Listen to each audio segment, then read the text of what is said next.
Hello guys, welcome to my channel dreams comes true. और आज का जो हमारा न्यू टॉपिक है फार्मेकोलॉजी में, वो है most important topic antibiotics. Last lecture हमने कीमोथेरेपी में क्लासिफिकेशन ऑफ कीमोथेरेपी देखा था, जिसमें हमने देखा था कीमोथेरेपी ड्रग्स दो पार्ट्स में क्लासीफाई किस किस में, एक तो एंटी माइक्रोबियल और सेकेंड देखा था हमने एंटी कैंसर। ठीक है, सो एंटी माइक्रोबियल में जो फर्स्ट क्लासिफिकेशन ऑफ ड्रग था वो कौन सी थी? एंटीबायोटिक।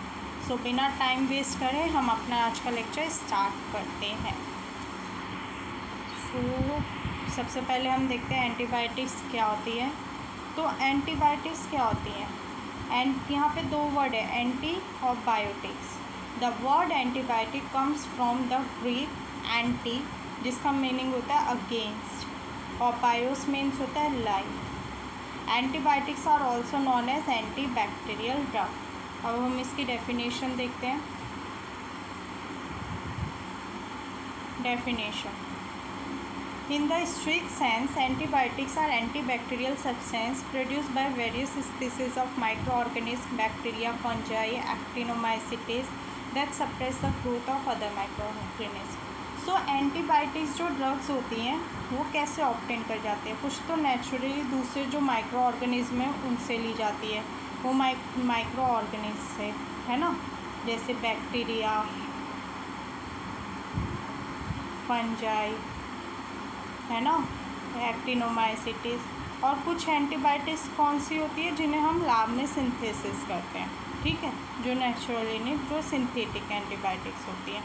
अब इनका एक्शंस क्या होते हैं? जैसे मैंने कल भी बताया था, दो तरीके से एक्ट करते हैं, या तो ये बैक्टीरिया को किल कर देती हैं, ठीक है, या उसकी ग्रोथ को सप्रेस कर देती है, उसकी ग्रोथ कम कर देती है बैक्टीरिया को।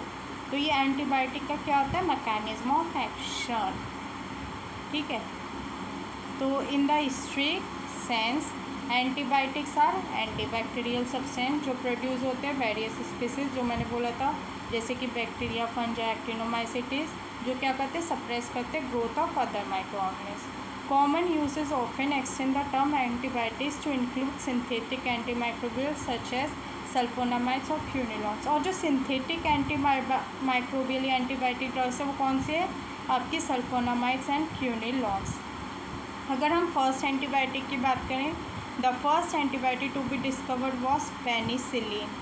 ठीक है, नेचुरल प्रोडक्ट था पेनिसिलियम मोलनोटेटम, ये फंजाई से ली थी, है ना, ऑब्टेन करी थी penicillium naturally. Innumerable microbial products have been investigate since then. फिर हम बात करते हैं सेमी सिंथेटिक एंटीबायोटिक। नेचुरल हो गई, सिंथेटिक, अब कौन सी आ गई? Semi synthetic antibiotics. Semi synthetic antibiotic chemically modified natural antibiotic. जो नेचुरल एंटीबायोटिक्स हैं उन्हीं को केमिकली क्या करते हैं? मॉडिफाई करते हैं। उन एंटीबायोटिक्स को हम क्या कहते हैं? Semi synthetic. एक हो गई नेचुरल, ठीक है, नेचुरल कौन सी हो गई? जो किसी माइक्रो ऑर्गेनिज्म से लेते हैं, जैसे फंजाई, है ना। फिर हो गई सिंथेटिक, जो लैब वगैरह में केमिकल से। और फिर तीसरी हो गई सेमी सिंथेटिक, जो नेचुरल को ही केमिकली मॉडिफाई करते हैं, उसे सेमी सिंथेटिक एंटीबायोटिक कहते हैं। ठीक है, इनकी क्यों करते हैं? ताकि उनके जो बेनिफिशियल इफ़ेक्ट्स हैं उनको हम क्या कर पाएँ? इंक्रीज़ कर पाएँ, ठीक है, मिनिमाइज़ कर सके, उसके अनडिज़ायरेबल इफ़ेक्ट जो साइड इफ़ेक्ट्स होते हैं उसके कम कर सकें, उसकी सॉल्युबिलिटी बढ़ा सके, स्टेबिलिटी इंक्रीज़ कर सके, और उसकी जो फार्माकोकाइनेटिक्स है, मतलब उसके जो एब्जॉर्प्शन, डिस्ट्रीब्यूशन, उसकी प्लाज्मा हाफ लाइफ, है ना, इस पर भी वीडियो मैंने बना रखी है, आप चाहे तो प्लेलिस्ट में जाकर देख सकते हैं फार्माकोकाइनेटिक्स की, तो वो भी इम्प्रूव कर सके। ये इसके फंक्शन है जो हम सेमी सिंथेटिक करते हैं एंटीबायोटिक। ठीक है, अब हम इसका देखते हैं क्लासिफिकेशन ऑफ एंटीबायोटिक्स। तो अगर हम एंटीबायोटिक्स के क्लासिफिकेशन की बात करें तो ये तीन टाइप से क्लासीफाई करे गए हैं: on the basis of mechanism of action, spectrum of activity और मोड ऑफ एक्शन। और ये तीनों ही मैंने आपको लास्ट लेक्चर में बता दिए थे, लेकिन एक बार हम फिर रिव्यू कर लेते हैं कि तीनों का किस अकॉर्डिंग। तो फर्स्ट है on the basis of mechanism of action. Mechanism of action की जो एंटीबायोटिक है वो उनका क्या मैकेनिज्म ऑफ एक्शन रहता है, वो सेल वॉल सिंथेसिस को इनिबिट करते हैं, सेल वॉल बनने को रोकते हैं, जिसका एग्जांपल है आपके बीटा लैक्टम जिन्हें हम पेनिसिलिन भी कहते हैं। और पेनिसिलिन पे आपकी ऑलरेडी एक वीडियो सेपरेटली बनी हुई है क्योंकि वो मोस्ट इम्पॉर्टेंट टॉपिक है। अगर आपने अभी तक नहीं देखी तो आप प्लेलिस्ट में जाकर डिस्क्रिप्शन में उसका लिंक दे रखा है, आप वो भी देख सकते हो क्योंकि उसमें से 110% क्वेश्चन आता ही आता है। तो सेल वॉल सिंथेसिस को जो इनिबिट करते हैं वो कौन कौन से एंटीबायोटिक है, बीटा लैक्टम, वेंकोमाइसिन, साइक्लोसिरिन। और जो सेल मेम्ब्रेन रप्चर कर देती है, लीक कर देती है, बर्स्ट कर देती है, पॉलीपेप्टाइड पॉलीनेज। ठीक है। फॉलेट सिंथेसिस, जो फॉलिक एसिड के सिंथेसिस को इनिबिट करती है वो कौन सी होती है, sulfonamides, pyrimethamine, cotrimoxazole, ethambutol. DNA का इनिबिशन करती है fluoroquinolones. Polymerase chain reaction RNA polymerase inhibition करती है rifampicin. Protein synthesis inhibition aminoglycoside tetracycline, chloramphenicol, macrolides clindamycin, linezolid. ये कल मैं आपको लास्ट लेक्चर में मैंने कीमोथेरेपी में आपको ये सब बता ही दिया है। ठीक है। अब क्लासिफिकेशन है ऑन द बेसिस ऑफ उसके स्पेक्ट्रम पे, ये भी मैंने आपको बताया था कि नैरो होते हैं, एक्सटेंट होते हैं और ब्रॉड होते हैं। नैरो कौन होते हैं, जो कुछ सिंगल या limited group of micro organism पे इफेक्ट करते हैं, जिसके एग्जांपल है पेनिसिलिन और इरिथ्रोमाइसिन। एक्सटेंट वो होते हैं जो ग्राम पॉजिटिव और ग्राम नेगेटिव के दोनों बैक्टीरिया पे इफेक्ट करती है, लेकिन कुछ ही है ना उसके एम्पिसिलिन। और जो वाइड रेंज में, मतलब ब्रॉड मतलब होता है ना बहुत बड़ा, वाइड रेंज में इफेक्ट करती है वो होती है आपकी ब्रॉड स्पेक्ट्रम, जिसका एग्जांपल है आपका टेट्रासाइक्लिन। फिर on the basis of mode of action, ये मैंने आपको अभी भी बताया लास्ट लेक्चर में कि बैक्टीरिया जो एंटीबायोटिक है दो तरीके से इफेक्ट करती हैं। या तो बैक्टीरिया को क्या करती हैं आपकी किल कर देती हैं, ठीक है, या फिर उसकी ग्रोथ को इनिबिट कर देती है। ठीक है, दो तरीके से एक्ट करती है। तो यहाँ पे आपकी जो बैक्टीरियोस्टेटिक कहती है, बैक्टीरियोस्टेटिक एंटीबायोटिक्स ये क्या करती है, बैक्टीरिया की ग्रोथ को इनिबिट कर देती है ताकि वो रेप्लिकेट ना कर पाए, है ना, और जो होस्ट होता है उसकी बॉडी को हार्म ना पहुंचा पाए। उसके एग्जांपल है टेट्रासाइक्लिन, क्लोरेम्फेनिकॉल, इरिथ्रोमाइसिन और लिंकोमाइसिन। ठीक है। फिर सेकेंड आती है आपकी बैक्टीरियोसाइडल। ये कौन सी ड्रग्स होती है जो बैक्टीरिया को किल कर देती है होस्ट की बॉडी में। ठीक है। इसके एग्जांपल है सिफेलोस्पोरिन, पेनिसिलिन, इरिथ्रोमाइसिन, एमाइनोग्लाइकोसाइड, कॉट्रीमैक्सोजोल। तो ये थे इसके on the classification and antibiotic के। इसके अलावा हम देखें अगर उसके अकॉर्डिंग केमिकल स्ट्रक्चरली, तो बीटा लैक्टम एंटीबायोटिक्स जिन्हें हम पेनिसिलिन भी कहते हैं, इसे गाइस आप ज़रूर पढ़ना।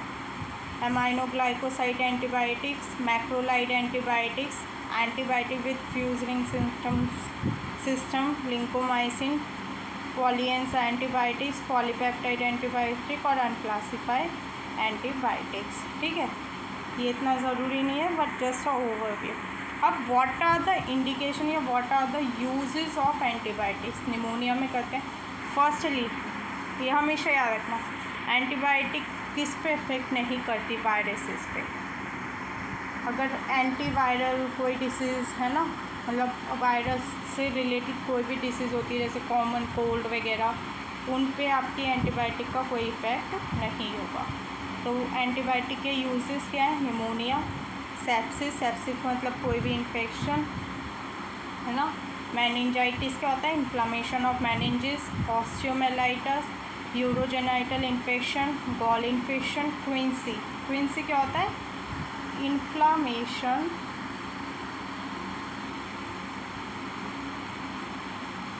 ऑफ थ्रोट, जब आपके थ्रोट में इन्फ्लामेशन हो जाता है उस कंडीशन को हम कहते हैं क्विंसी।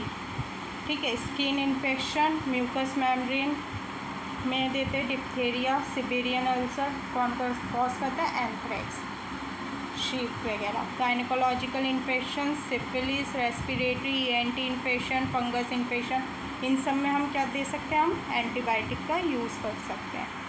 इसके अलावा अब किस में हम एंटीबायोटिक का यूज़ नहीं कर सकते, मोस्ट इम्पॉर्टेंट एमाइनोग्लाइकोसाइड के कॉन्ट्राइंडिकेट ऑटोटॉक्सिसिटी। ऑटोटॉक्सिसिटी क्या होता है, जो वेस्टिबुलर होता है ना, कॉक्लियर ईयर में का जो पार्ट है कॉक्लियर और जो वेस्टिबुलर पार्ट है वो डिसफंक्शन हो जाता है, एमाइनोग्लाइकोसाइड कर देती है, इसलिए ऑटोटॉक्सिसिटी में नहीं देते। Tetracycline teeth and bone deformities, sulphonamides neonatal jaundice या कर्निसिट्रस। कर्निसिट्रस क्या होता है, ब्रेन डैमेज हो जाता है इसमें, ब्रेन डैमेज।